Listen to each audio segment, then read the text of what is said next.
This afternoon we are in Philadelphia, Pennsylvania, talking with Regina L. Smith, who's the executive director of the Jenkins Law Library. Regina, you've been the director there, or the executive director technically, since 1982, so that's almost 34 years. Yes, Must be enjoying what you're doing. I'm enjoying what I'm doing. I have been there that long, but as my colleague said to me yesterday, somebody said to me, I've been in the job for 40 years, and I said, no, I've been with the same institution for 40 years. I'm doing a totally different job, and that's true today. Mhm. It's much different, and yet there's still new things to do, and I love it. Well, I think that's what was exciting during my career, and obviously yours too, is things changed. So what we did at one point in our careers changed to what we were doing, needed to do later on. Well, that's it, and I think that's what's kept it fresh for me. Mm-hmm. And I've been blessed because I've had wonderful staff work for me through the years, and I've worked with a wonderful board. And there are challenges now and then, but it's been a wonderful experience. It was the right job for me. Well, that sounds good. Mhm. Before we begin talking about your career and your work and all of that, could I ask you a little bit about what your life was like both when you were young and perhaps today? Sure. I was born in Philadelphia, and I was fortunate in that I grew up in a big old brownstone, and I lived with my grandmother. Ah. My grandfather had died prior to the time I was born, and she still had a young child at home. And my dad said, well, we're married, we're going to stay with you, we'll help you out. So I had a big sister in my aunt, and I had my grandmother. And then my maternal grandmother lived 2 blocks away. And in Philadelphia, it's very common to live in the same neighborhood as your family. So I had the most wonderful life. And then when I was about 5, my dad started his own business, and we moved to southern New Jersey. And it was nice. He could walk to work, and he came home every day for lunch. And when I went to school, in those days, you would come home for lunch every day. Most mothers were stay-at-home moms, and it was wonderful. You could go outside and play and have a good time. I lived in a small working-class town. You could walk everywhere. When the factory whistles went off, you knew that was time to go home in the afternoon, and things changed. I went to the local parochial school, went to the same high school that was a couple miles away, and then went off to Notre Dame in Maryland, in Baltimore, for about a year and a half, and I wasn't terribly happy. So I stopped going to college at that time, and by that time I had met my then husband, and we got married. And I had my first job in a library, and it was at Johns Hopkins. I was a serials checking clerk. And it was kind of interesting because Kai-Yun Chu, who was the Baltimore Bar librarian, and Pamela Blue, who's the head of technical services at the University of Maryland, Baltimore campus, both worked there. And Pam was my boss. Okay. So, and they were wonderful to me. But then we left, and he got transferred around. He went into the Army, and we lived in Okinawa, Japan for 2 years, and then he got sent to Vietnam. So I decided I'm going to go back and finish college. So I did. And we stayed in New Jersey for a while, and then my husband took a job with the city of Philadelphia, and they have a residency requirement. So I moved back to Philadelphia. Back in the town. And I've lived in Pennsylvania ever since. We have a daughter who is all grown up now. And yes, that happens to that you, does but it's happen. delightful to have them as adults, I think. And after several years living in Powhatan Village, which is near Drexel University in University City, where we are now, we decided to move to a farm. Farm? A small farmette. It was about 6 acres out in the country, and it was a lot of fun. It had big vegetable gardens and chickens and all that kind of stuff. And I commuted into Jenkins. The bad part about that was the commute was a killer. It was an hour and a half each way on the train, plus you still had to drive to the train station. That would be a bit of a long day. So it didn't work after a while, and then we didn't work after a while. So I moved back into Center City, Philadelphia, which worked out well for my job. I could walk to work, and it was really nice. But eventually my daughter got married and had children. So one day I was driving out to see them, and it took me over 2 hours. And I said, I can't keep living in the city. I want to see those grandkids. So I moved back out to the suburbs, and they're close to me. I have 2 grandchildren. One will be 11 next month, and the other is 8. So that's kind of where I am in life right now, and it really has been wonderful. Well, you mentioned in growing up, you lived with your grandparents and how Yeah. positive that was. And I just picked right up on that because shortly I have a grandson who is actually 3 months old. He Oh, and his mother, who's congratulations. they're in the Philippines, and my Mm. son wants to get them into the United States, and we're in the final stages of what's been a year and a half long process of getting them visas. And my son lives with me. I have a home where it Mhm. works, and at least initially they're going to move in. And Oh, that's if it great. works out, we can have an intergenerational household It was like a you had. wonderful way to grow up. It Yeah. really was. Well, the Filipinos. She's from the Philippines. Mm. They're accustomed to this. I mean, Oh, this is yes. very much the norm there, as it was in this country back for my own grandparents. Yes. They lived, the generations tended to live together. Hmm. I remember looking back on the census for 1920, and I see my great grandparents and my grandparents living in the same, it was apparently a multiple um, unit house of some sort, Hmm. because they have different specific addresses, but they're right next to each other, and I Yeah. know they were in the same building. I have employees who live in the same, their children live in the same neighborhood as they do or on the same block, and it's very useful for childcare. Yeah, oh, I should imagine. And then in the 1930 census, my great grandmother was then a widow, and she's living with her daughter and son-in-law, and my mother, Okay. who was their child. Hmm. Yeah.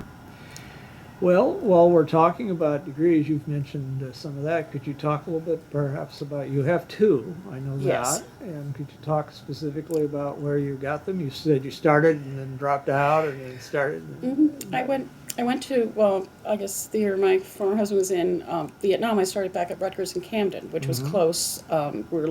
I could live closer to my parents in New Jersey if I did need them to help out. Mhm. And I started out, I had always wanted to be a doctor, and that's what I was studying when I initially started college. But I realized with a child at home and everything, I did the first year, I did the pre-med courses at Rutgers, and it was just a burden. I couldn't do it, I was Mm. alone. So I looked at it and I thought, what can get me out of here the fastest? Because I wanted to get my degree, and I had to complete, I lost credits when I transferred. So I wanted to get it in 2 years, and I had 3 years to complete. So I went during the summers Mhm. and put my daughter in daycare, and I did finish.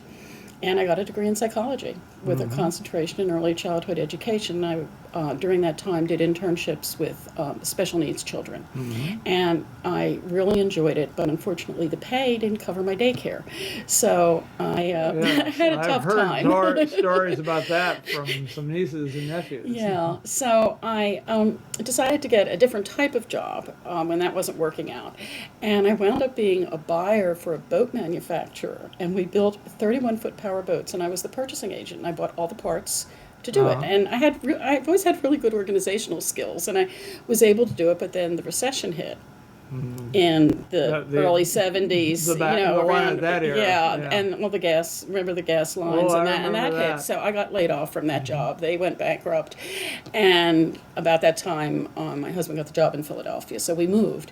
And I got a job in a preschool and worked there. Mhm. And it was a Montessori school, and I was set to start the institute. I was going to get a certificate, and I'd be certified as a Montessori school teacher. And I would be able to cover my daycare costs then. Mhm. So as it turned out, the year I was to start, they decided that their mission was changing and they were going to close the school down. Oh. So I had to do something else, and I picked up a number of part-time jobs. And at that time, we got a new next-door neighbor who was a professor at Drexel.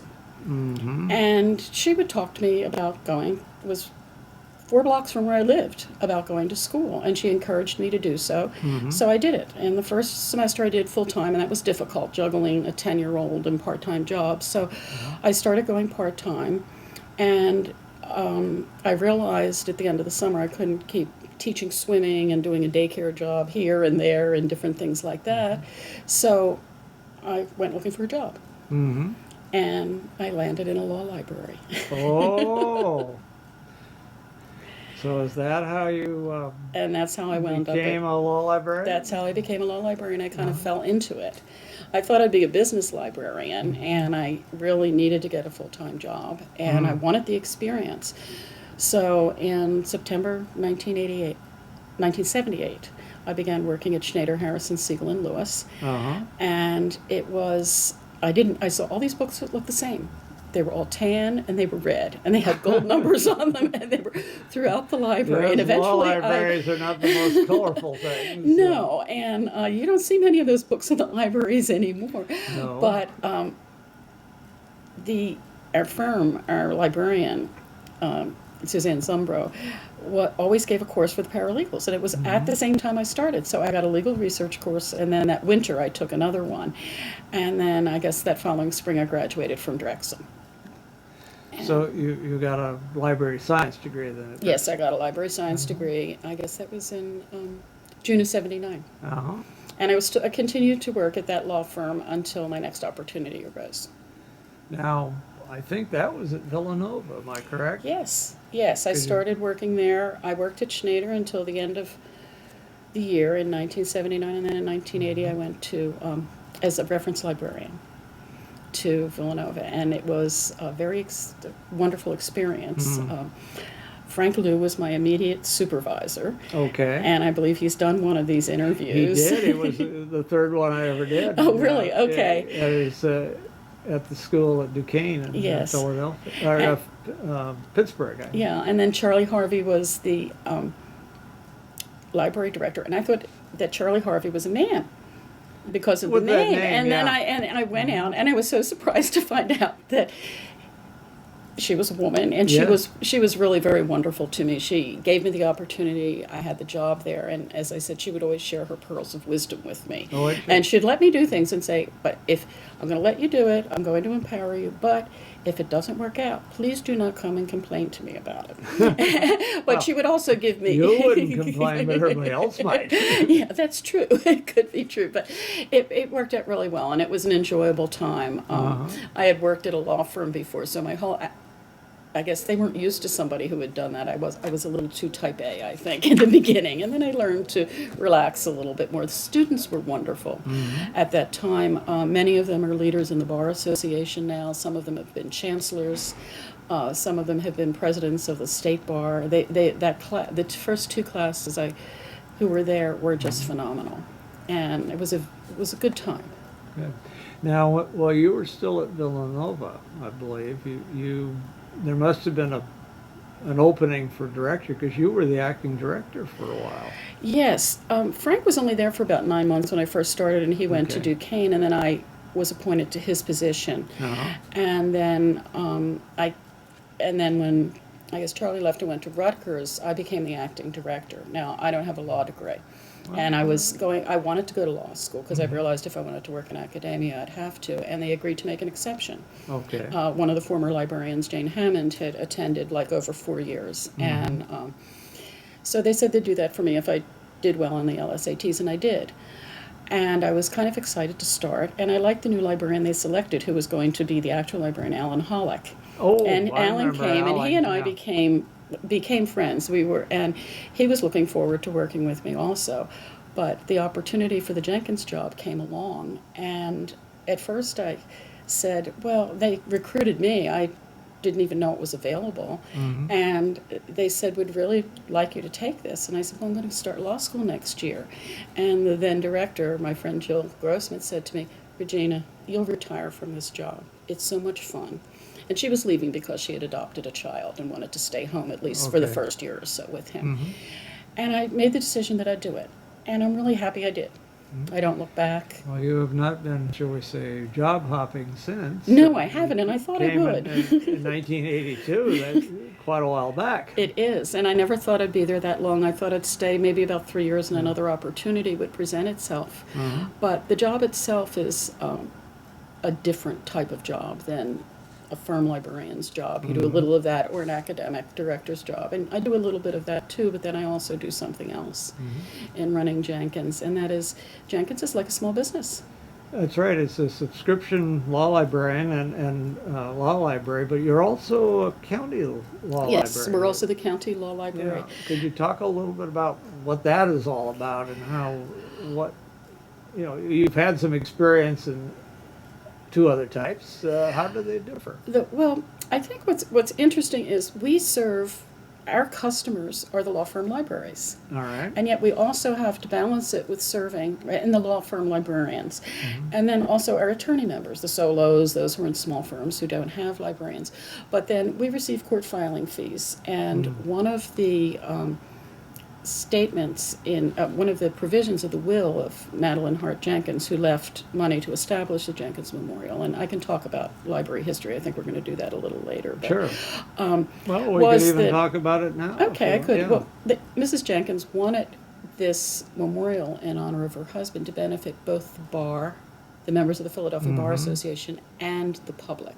Okay. And the library has been receiving filing fees since 1860. They didn't want to raise dues. The Law Association didn't want to raise dues, so they went to the courts. I wonder why. I don't know. But they, I think if I do a little bit of the library history, it might kind of explain a bit about it. We are the oldest law library in North America. We were founded in 1802 by a group of 71 attorneys who formed this nonprofit stock corporation so that they could accumulate money and someone would go over to England and buy the book so they could practice law. Let's face it, there weren't that many books in the country. Blackstone's commentaries Yes. and whatever else they were collecting So, those days. You bought a share of stock for, everyone had to put in a $20 share. They got a $20 share of stock and $2 a year dues. And they got enough, and they established the library, and it was located in the southwest corner of the old State House, which is Independence Hall, All right. on the second floor. And they, by 1805, Francis Rawle, who was the librarian at that time, published the first law catalog in the United States, and there were 350 books. And we can locate half of them now, and they are in a rare book room, but some of them, I don't think they had a security system in place. Everything was on open stacks until the 70s. Yeah. So many of them disappeared over the years. Borrowed without thinking to tell the library people. I don't think it was a lending library, to be quite frank with you. Well, that's why they didn't tell the librarian. That's why. But the associated members of the bar, which was like a bar association, merged with the Law Library Company of the city of Philadelphia in 1827 and named itself the Law Association. And it remained the Law Association until 1931. And at that time, they took the name the Philadelphia Bar Association, and we were the Law Library of the Philadelphia Bar Association. We had several homes. We have yet to have a permanent home. We started out at Independence Hall, and then we went to the Edward Shippen Building and the Athenaeum, and then, which is a nice little library off Washington Square. And then we wound up in City Hall for about 125 years. Well, we outgrew that space pretty quickly, and that's around the time that Mrs. Jenkins decided she wanted to establish a memorial to honor her husband, who had been president of the School Board of Philadelphia. He was a member of the Friendly Sons of St. Patrick. He was a judge. And what's interesting about the Jenkins was, Mrs. Jenkins was the daughter of his best friend. There was a 40-year age difference. They married in the late 30s, and they did what some people did in those days, took an around-the-world honeymoon on an ocean liner. That would take a while, too. Yeah, they came back, and then a couple years after that, he passed away, and she was on her own. And she decided she wanted to do something to honor him, so she left a sum of money that, as I said earlier, would benefit the bar and the public in the form of a memorial, and she wanted it to be a library. So the Philadelphia Bar Association in 1967 transferred its collection to the Jenkins Company, and they no longer had a library. And the library is governed by a board of directors. 6 of the members of the board serve by virtue of the office that they hold, whether it's a judge or a bar office or the city solicitor, and then there are 3 appointed members of the bar who are in good standing, and the chancellor or the president of the bar appoints them every year. And I've been fortunate. We've had wonderful, that's who I report to. I serve at their pleasure, and I guess they've been happy because I have lasted this long. I've lasted this long, but it's an interesting way to do business. Now, we're like a small corporation because we don't have a accounting office to go back to, or a provost's office or anything like that. We have to cover a payroll, and we have to pay our bills. Everything happens in-house. We handle our own HR. We deal with the vendors, deal with vendors directly. And I'm responsible for all that, but I have wonderful people who work for me who excel in those areas. Now, with respect to the court filing fees, as I mentioned earlier, we've received them since 1860, but the formula, it was 25 cents per filing then. Now, what they do is it's a percentage of filings in the Court of Common Pleas, which is our trial court in Philadelphia, and then certain filings in the Orphans Court. If someone very wealthy dies, the distribution that month will be very nice. And that's horrible to say because you don't want somebody. All the vendor representatives might come by and chat with you if they hear about somebody. Perhaps, but that hasn't happened in a while. And I think there's a national trend now toward a decrease in filing fees. People aren't as litigious. You have more people filing on their own, these self-represented litigants who really, quite frankly, cannot afford to pay the court filing fees. And over the last 2 years, there's been a new regulation that if you're out of state, you can no longer file a mass tort case. Oh, okay. And so we've lost, over the last 2 years, $500,000 in filing fees. So we're trying to come up with creative ways to meet that gap. And we will.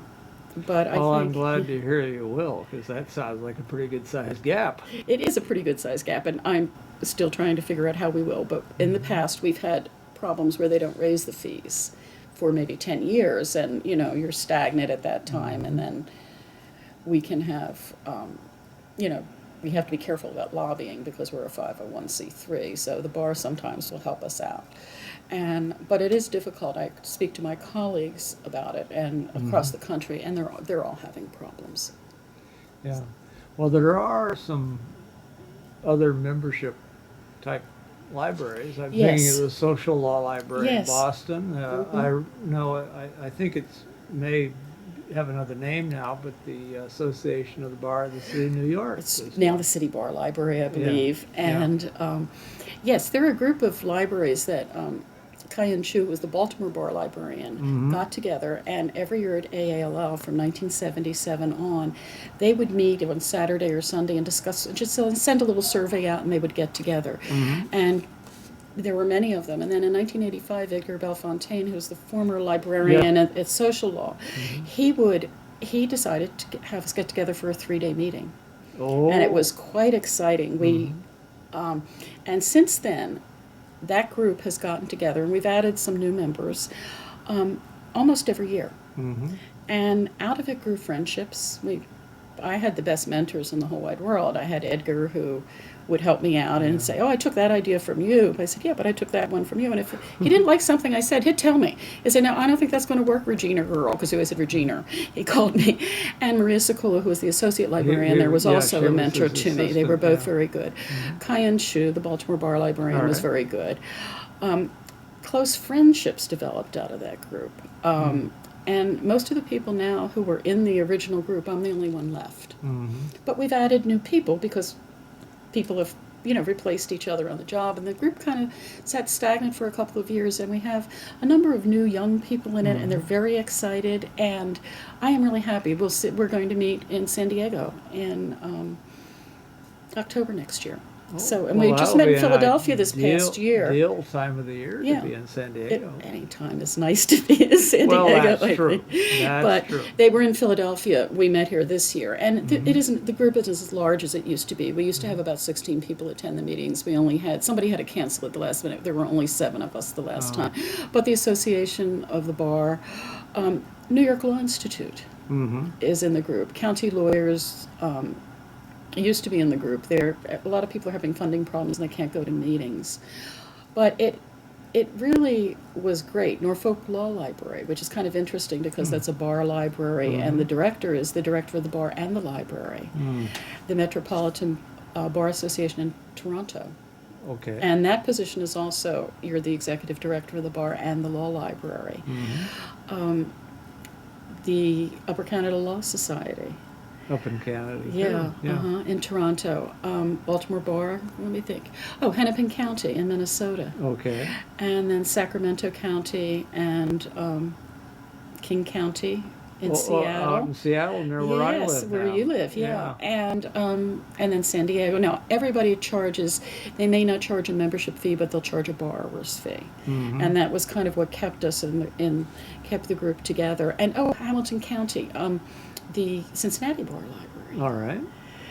But a lot of the bar libraries are having problems. They're having funding problems because I think membership associations are having difficulty retaining members. So you have to keep coming up with new ideas and figure out what you can do. In Ohio, they changed the formula on how they distributed funds to the law libraries. But that group has been was very good to me. They helped me in my career, and now people call me. Well, I remember Ed Belafontaine and Maria Sekula. I was early in my career. I had a couple of years in New England, and the New England chapter got together one of those meetings in the Social Law Library in Boston, and we had the banquet in the reading room. Oh, okay. And it's all surrounded by traditional wooden bookshelves. I mean, it looked like a real library too. It did. And now they're in new quarters, and they're really quite lovely. Yeah, but they were wonderful hosts to this thing, I thought. They were always wonderful hosts and hostesses, yes. Yeah. And when he kicked that first multi-day meeting off, we used to start on a Wednesday night. We don't, because time pressure has changed our jobs, the way we work. We now start on Thursday night. Yeah. And we had to give a day up. Sort of like ELL's annual meeting used to be about a day longer than it is today, and was more into the work week. But one has to adjust to realities, and many of the members have problems getting away from the office for so long. That's right. This is how you do it. Yeah, and I'm sure some of the rest of us that like the traditional long meetings had to adjust too, but it was probably well worth it. It is. Yeah. We are in an interesting profession. There's been an awful lot of change in the way that people get access to legal materials. You've been part of it. I was part of it basically as it developed, not so much the last few years since I've been retired, but certainly it's had an impact, I'm sure, on subscription libraries, different from funding problems and so on. You want to talk a little bit about some of the changes that you've seen and part of, and maybe where you might think libraries of that sort could be headed at this point? One of the biggest changes I've seen is, and it's a challenge for libraries, is serve a population where you have people who will only deal with print. Yesterday I walked through the library, and there's one of the federal judge's wives is an attorney, and she was at a reading table, and she must have had 20 books scattered around her. But then I walked to the other side of the library, and there's somebody there who has a laptop plugged into the table, and there are no books there. And we have to find that balance as to what to do. We can't, because we've gone from a staff of 41 down to 27 over a 5-year period, and that's a pretty big That's a decrease. bit of a hit, yeah. Now that included part-timers, it's not FTEs, but we have to find a balance for that. So we had to cut hours. We can't be open till 7 or 8 o'clock every night. So we're open till 6, 4 nights a week, and Wednesday nights until 7. We offer CLE classes now to get people down to the library. We didn't do that years ago. We want to be, I always say, we want to be your library 24/7, 365 days a year. The way we do that is we've started by, we have subscriptions to databases that our members can access remotely. Now, at one time we had a wonderful program with Lexis, and they could search Lexis if you were with a firm of 1 to 10 attorneys. You could search Lexis for 20 minutes a day, and we had shepherds with it. We had international members who would join us to have access to that. You get there 20 minutes. Well, they pulled the plug. They had new management came in, and they pulled the plug 2 years ago. We lost 300 members, which was a really big hit to us financially. And we couldn't get those people back because they were in a case that had fast case, which we do offer to firms with 50 or under. But we also have, over the last 2 years, added ebooks. So we have about 3 different publishers that we offer them from. They have access to Hein Online, a fairly robust subscription. LLMC, digital. All right. Nolo Press Books. Walters Kluwer has a series. And ProQuest general, General One file, which has Okay. legal track and that type of thing on it. Yeah. And all kinds of other things. General One file is kind of neat because you can get transcripts of PBS programs and NPR programs and stuff like that, which All law sorts firms, of if you're a firm librarian, you other need to get those things, sometimes. yeah. So they can have access to that 24 hours a day, so they don't have to leave their home, they don't have to leave their office. So that's how we're trying to meet their needs, but yet we still have to balance those people who want books. And when we got rid of our state reporters years ago, I had some people really upset. And I said, but you can get it on, we have public Lexus and Westlaw terminals in the library that they can use when we're open. And they said, but I don't want that. I want to touch that book. And so that's one of the challenges, I think, that we have to try to find the format that we're going to provide them with. We started off describing going out, and there was this one person surrounded by books. Yes. And then the other person with a screen and no books. And, That's and right. both doing probably very significant They could amounts be. of research. Because we're, all of the carols that we have plug into the network, so they don't have to sit at one of the terminals. Okay.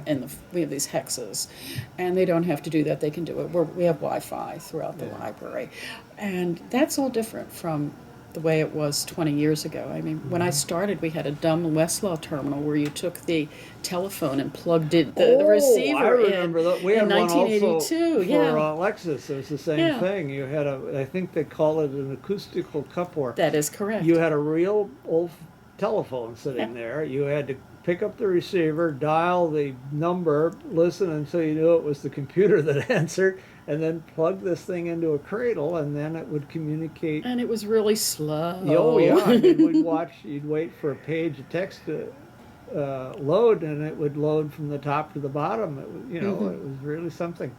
The other thing you mentioned is, only a certain amount, like 20 minutes of database access, which is, a lot of time, but it's not as much as you might want. In those days, in at least the law school market, we had one terminal. Later they gave us 2 more accesses, but we couldn't go on during the busy time of the day. That's right. I'd forgotten about that. Yeah, That's right. 2 o'clock until 5 o'clock on the East Coast, and I guess if you were on Yeah. on the West Coast, it was 3 hours earlier because Yeah. it was the busy I had season. forgotten about that. But the the capacity was limited, and they were slow. They were very slow. And it really, it is funny. I did a talk last year on how things have changed for the local Library Association Institute, and I found pictures on Google Images, and I showed that dumb Westlaw terminal, and then the Walt terminal, and then the Ubic, the old Lexus the terminal. ones we used to call chiclet keys. Yeah, they couldn't give those babies away. And then when we bought our first PC, and then what's happened today is, people are walking around with iPads and they're getting it. Oh yeah. Yeah, I mean, you can my stand phone free in the has more stacks. computing power than Or all mobile the big device, yeah. fancy computers we used to see at NASA. That's right. When I've lived in Houston for 3 years, and we'd go down to the Johnson Spacecraft Center, and there'd be these rooms with all these computers, and they all had open reel storage tapes on them. And Yeah. Very impressive. The whole room full of computing power has probably less capacity than the phone in Well, that's your it. pocket or mine. And that's what you're seeing, and I think that's the challenge, like for our developers, for our website, to do the mobile design and Yeah. to try to get it across. And that's why I find it exciting. It's going to change. Yeah. Well, there are 2 rules that I've heard mentioned by even people that know what they're talking about, not just people like myself saying what I've heard, but they say that memory capacity for computers has tended to double about every 18 months. And that continues. And we've seen that, our first hard drive was, I think, 10 megs, or maybe it was 10 kilobytes, I don't know. It wasn't very big in terms of capacity. And computing speed, the processor speed, so the chips doubles about every 2 years, and has since the inception of the digital era, and then continues. And the upshot is that these people are telling me that you haven't seen anything yet. I mean, in a few years, there will be capabilities that just are mind-boggling now. Oh, yeah. As today's capabilities would be if we'd looked at them 10, 20, 15 years back. That's it. It's just, and that's what amazes me. I don't know what a library is going to look like in 5 years. Well, that's probably a very honest and very accurate assessment. I don't think anyone really does. No. But the library changes, and you have always served a clientele that didn't necessarily come to the premises, or at least certainly in recent years. You might say. In recent years, no. Yeah. And somebody described a partner in her firm had asked, well, why do we need the library? Nobody's ever in here. And she said, explained to him that the library is different than the one you had in law school or in your early practice, where it was a physical location. And there were, now we have, you know, you go to your desktop computer and there are all the databases. Now, how do you think that all arrives on your computer? How do you know about the databases? Who negotiates the contracts? Who teaches you how to access them efficiently? That's the library today. It's everywhere. That's true. And one of the taglines that I've used, Jenkins, the library without walls, I used about the last 5 to 8 years, and it was to tell people, I don't care where your office is located, you can use us whenever you want to. And we've provided, now you have books that you were used to. You have your law reviews, you have legislative histories, you have statutes, you have cases, and so much more, regulations, and it's all right there at your fingertips whenever you want it. I'm one of these type users. I mean, I'm been retired. I'm living 50 miles south of Seattle, where the King County Law Library you mentioned and the University of Washington Law Library are located. I do have across town the Supreme Court Law Library, but I do a lot of work, and I sit in my den with the computer, and I do it all online. I get my access. And it's only recently I had occasion to actually go to Seattle for the first time and use the University of Washington Law Library. I've been retired 10 years out there. And it was interesting. I needed to access 3 items for a project I was involved in that were not available to me online. Not everything is online. When people tell me everything's on the internet, no, it really isn't. Yeah. Well, these weren't, and I did go up, and Penny Hazelton, our colleague, and all her staff was very generous. They let me come in, use the library, and I found the things on the shelf, but I looked around, and I'd never been in that portion of their relatively new building, and it was striking to see It's the very students nice. sitting there. Every one of them had a computer of some sort, and they were in oversized carrels, so everything fit. But the books were also that I looked for were all where they belonged on the shelf. And I thought years back, I was worried all the way up that what I wanted would be off the shelf, either officially or unofficially. And if it was unofficially, I'd be out of luck probably finding it. But it worked beautifully. Well, we've talked about your various jobs. We've talked about the library. I want to sort of bring up another aspect. You have your day job, but you also have the other part of it, and that is professional service. You have done a lot of that, Regina. Yes. You've been president of the Law Library chapter here in Philadelphia. You've been active in the state court and county law library group. And in other type things. You want to talk a little bit about some of those Sure. activities? Sure. My first day on the job, when I went to Schneider, Suzanne said to me, there's a local library association, and it's called GIPLA. And I really think we can't pay your dues. I think they were $10 at that time. But, it isn't that much money, and I really encourage you to join. They're a wonderful group of people, and sign up for a committee, and I suggest the membership committee because that's how you'll meet people. So I did. And it was the best thing I ever did. I was active in the chapter there. Many of the people that I met there are still working today. Some have retired. And I really kind of learned how to move into national. She also encouraged me, once I graduated from library school, to join AALL. And I've never regretted anything. They've always, being on the committees that I've served on or the different activities, and I'll talk about a few of them, I always gave me more than I gave them. I met wonderful people, great contacts, and people, you'd learn different things, especially the Council for Pennsylvania Library Networks. It consisted of all these different library networks throughout the state, and I started out as a member, then the secretary, and then the chair, and I met people who today are the, library director at Columbia University, somebody who was at Johns Hopkins. They would have consultants come in to work on project. Oh, that was the interlibrary loan part, and I'll talk about that in a minute. But you met all these directors, the director of Penn State, and they were great contacts to have. You learned a lot. You found out what was going on in the state, and it gave me a different perspective, not just what was happening in law libraries. And I learned about some of those technologies that I probably would not have learned about otherwise. So that was beneficial.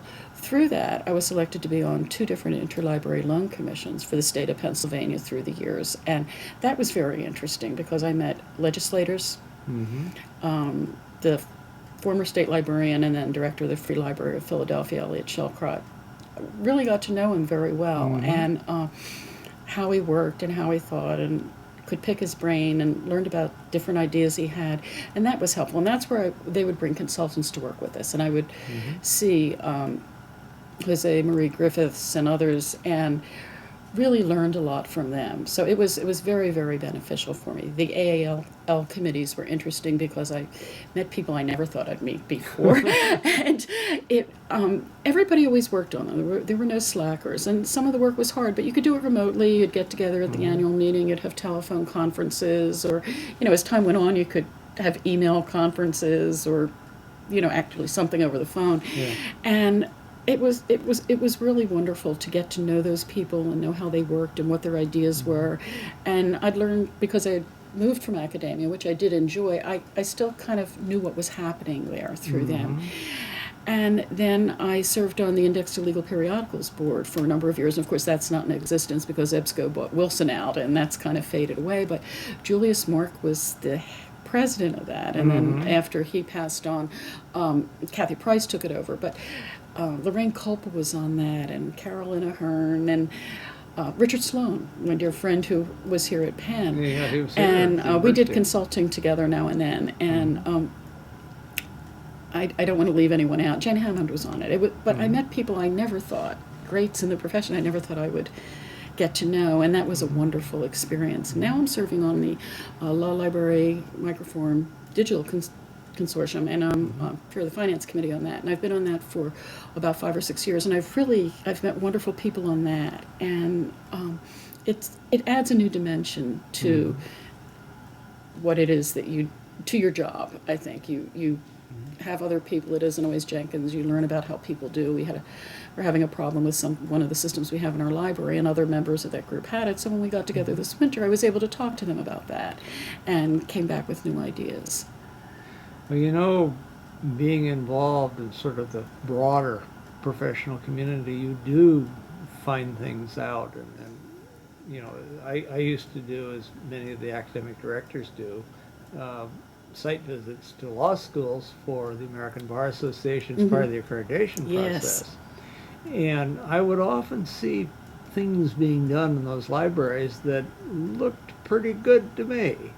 So, I'd come back home and we might try a few of them out. And That's right. I call it stealing ideas from my I colleagues. don't think so. It's like that membership group I belong to. We always refer to it as sharing, and that sharing made really all of is. us better. It really does. And I can remember the first time I saw Wi-Fi being used. It was still the G level, so it was a little slow, but it worked. And I was down actually at William and Mary in Virginia.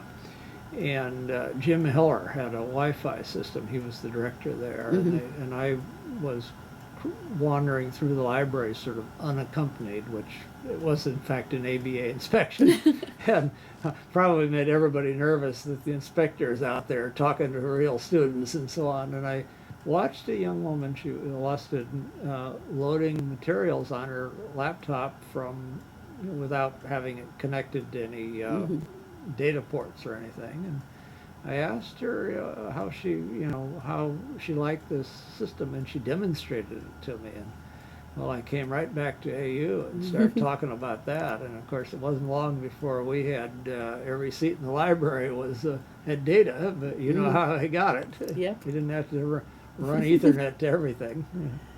But Yeah. it was nice. So it sounds like you enjoyed as well as benefited from it- a lot of this. It really did give much more back to me than I gave to it. And I tell that to people all the time when they say, should I do this? And I said, if you have the time and you can, you should, because it's going to make you a better person, a better professional.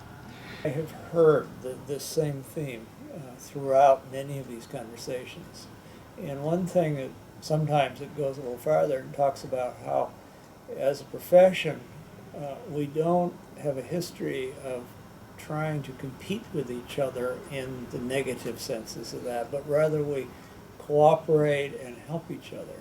And I'm sure you have found that to be pretty much the norm as well. I do. That's why I enjoy working on an AAL committee. If I know, during years when we're doing renovations or something, I can't commit then because I know I'm too busy. And like right now, I know I'm too busy trying to solve some of the funding problems we may have. But I've always enjoyed that teamwork. I really have. Yeah. Well, it certainly was one of the big pleasures of my entire career was to get involved with colleagues of all sorts and levels of positions in the libraries. I mean, it wasn't all just counterparts to my particular position at the Yeah. time. It was delightful. And also to meet, and this was something about being in D.C. and here in Philadelphia or other cities should have the same thing, getting to meet librarians from other types of law libraries. We had the government, the private firms, we had the academics there.